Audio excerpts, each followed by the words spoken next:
ትሁት ስለ ናታን እናት እውነቱን ልንገረው ወይስ ደግሞ እንዴት ላድርግ እያለች እንግዲህ ከራሷ ጋር እያወረች ነው ያለችው። እንዲሁም ዲያስፖራው ናታን እንግዲህ የእናቴን ሀቅ እፈልጋለሁ በማለት አባቱን ጠይቆት ነበረ። አባት ደግሞ በዚህ ምክንያት ለምንድን ነው የፈለግከው እስከዛሬ ያልጠየቅከውን ለምን የሚል ጥያቄ አንስቶበታል። ይሁን እንጂ ናታን የሚያስበው እናቱ እንደሞተች ነው።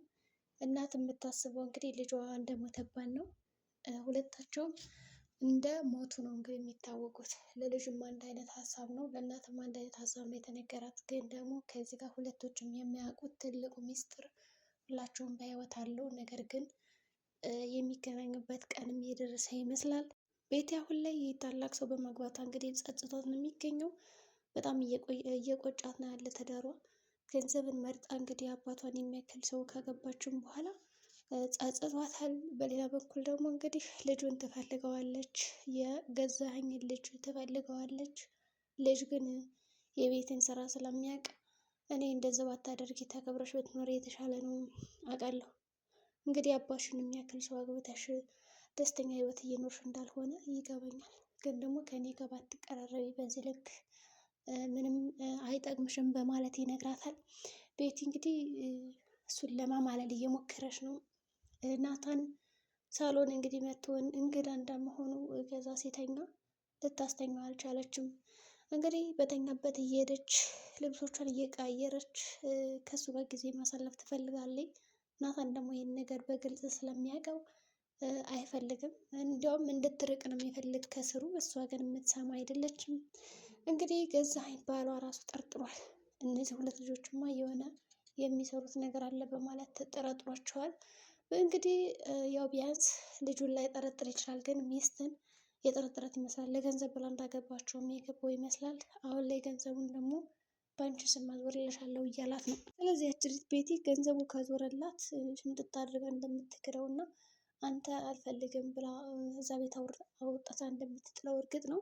ትሁትም እንግዲህ ናታንን ካየችው በኋላ እኔ ላስተዋውቅሽ ብላ ስትወስዳት እንግዲህ ይታወቃሉ ማለት ነው። ናታንም እንግዲህ በጣም ጥሩ ሰው መጣ ከብዙ ጊዜ በኋላ ከዚህ ቤት ይላታል ማለት ነው። ትሁትን እንግዲህ ቤቲም ለመጀመሪያ ጊዜ አዎ ትሁትን በጣም ጥሩ ሰው ነች ብላ ተናግረዋለች። ናታንም ይገረማል በንግግሯ። ያው እንዳሰሪና እንደ ሰራተኛ እንደዚህ አይነት ቀና መልስ መመለስሽ ያንቺንም ጥሩነት ያሳያል በማለት እንግዲህ መለሰላት። ሲሆን እንጂ የት ነው ባለቤትሽ እያለ ጠይቃት፣ እሷ ደግሞ ይመጣል ትለዋለች። ግን እኮ እኔ ሚስቱ ነኝ፣ የምትፈልገው ነገር ካለ ልታማከረኝ ይገባል ስትለው፣ አይ አውቃለሁ፣ ግን ደግሞ ለሱ ነው የምነግረው ይላታል። እንግዲህ ቤቲም ከኔ ምንም የሚደበቅ ነገር የለም አይደብቀኝም ትለዋለች። ልጅም እንግዲህ በግልጽ መነጋገራቸው በጣም ደስ ይላል። የሁለታችሁ ግንኙነት ዘላቂ እንዲኖር ቀጣይ እንዲሆን ያደርገዋል። በግልጽ መነጋገሩ ጥሩ ነው በማለት መክሮ ጸጥ ይላታል። እንዲሁም አምሮብሃል እያለች ስታሞጋግሰው እሱ ደግሞ ምንም የተቀየረ ነገር የለም እንደ አይንሽ ነው እንጂ ይላታል። እንግዲህ ናታን ከዛ ቤት እናቱ እንዳለች ይሰማዋል።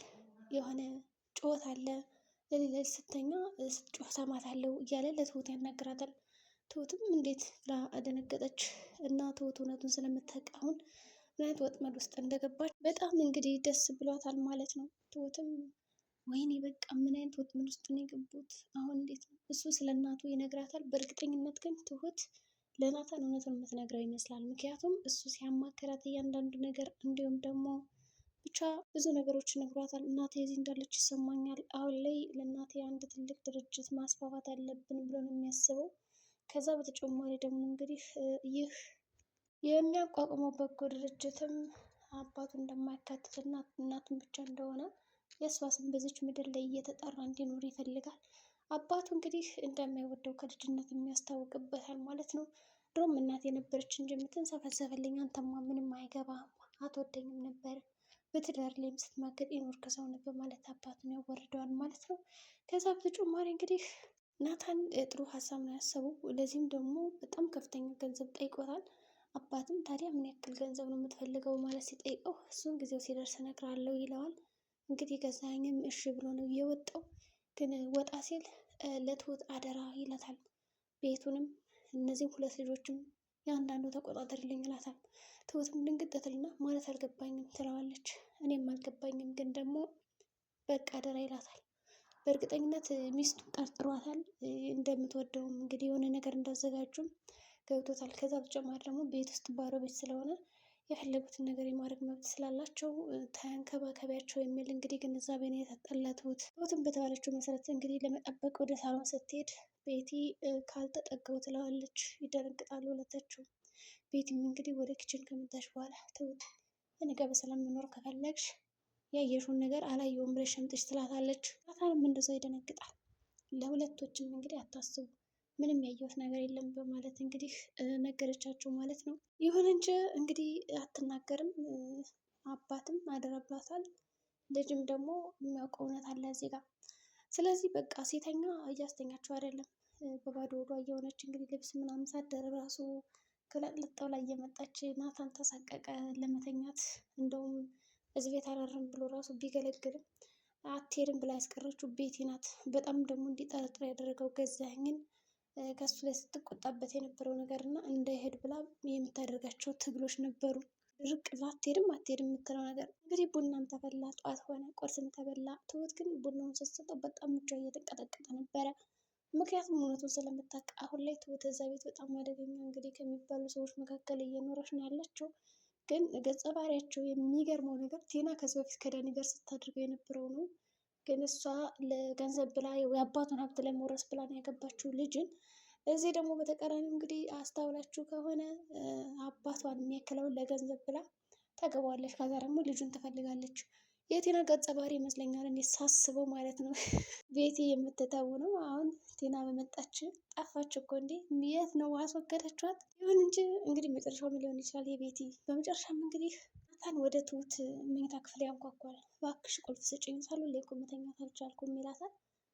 ትሁትም ቁልፍ እንደማታውቅ ሽምጥጥ ታደርገዋለች። ከዛ እሱ መፈለግ ይጀምራል። እንግዲህ ቤቲ በድቅድቅ ጨለማ ተደብቃ ወደ ሳሎን ስትወጣ አቶ ገዛኸኝ ይከታተላት እናያታል። ስትመለስ ተኝቶ ነበር ስትወጣ።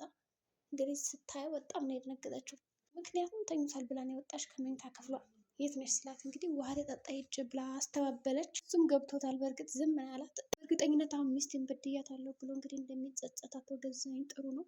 አሁን እንደማትወደው ካወቀ ሚስቱን ይቅር በይ ብሎ ቢያወጣት ጥሩ ነበር ከመግደል እዛ ክፍል አቆሮ እንትን ከማለት። በእርግጠኝነት ሚስቱ እንግዲህ መጀመሪያ ሚስቱ ይቅርታ አድርጋለት ትኖራለች ብዬ አስባለሁ እኔ በበኩሌ።